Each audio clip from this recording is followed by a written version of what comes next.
Quiet mind, day 59. The ego wants you. Fame, love, and attention. How the ego hijacks everything to feel real. You know that person who casually drops, "Oh, I was just texting so-and-so, the celebrity." Or my buddy, the CEO, says, that's ego in full costume. Name dropping is a classic ego trick. If I associate with someone important, then I must be important too. It's all about using someone else's status to inflate your own sense of self. But here's the kicker. Most people aren't even aware they're doing it. They don't actually care about the person they're mentioning. They care about the image of being connected to that person. Fame is a special kind of ego playground. When someone becomes famous, who they are gets buried under a collective fantasy. Everyone they meet sees them as a walking story, a projection of who they think that person is. Some celebrities buy into it and begin to see themselves through that distorted mirror, becoming completely disconnected from their real selves.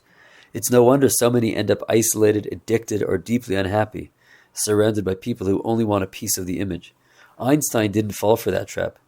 Despite being one of the most famous people in history, he knew the public's perception of him was just a myth. He called it a grotesque contradiction between their image and his actual abilities. He stayed humble, rooted, unchained by fame. The truth is, genuine relationships can't exist where ego dominates. Real connection requires presence, a quiet, alert awareness that isn't trying to get anything from the other person. But the ego doesn't want presence. It wants attention. It's always angling for someone, something, admiration, validation, power, even pity. And when it doesn't get what it wants, it flips into frustration, blame, or cold indifference.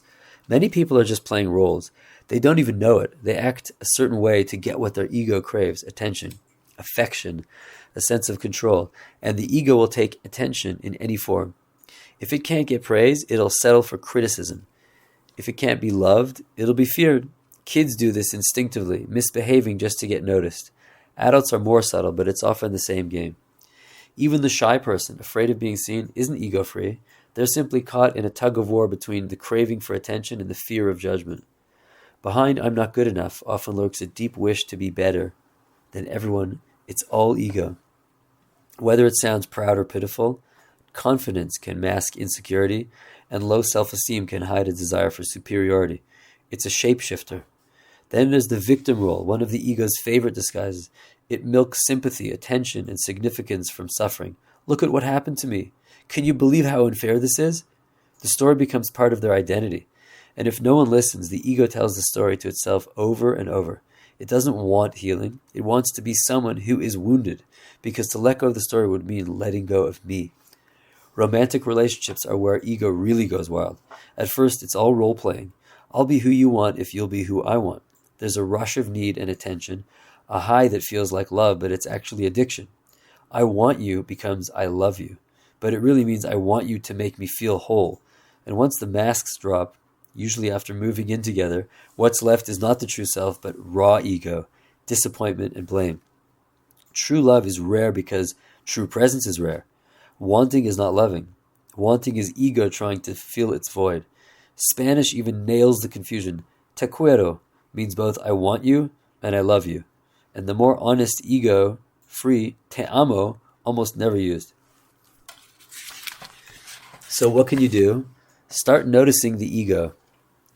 That moment of glee before you drop a name, that defensive spike when someone questions you, that craving for attention or fear of being invisible.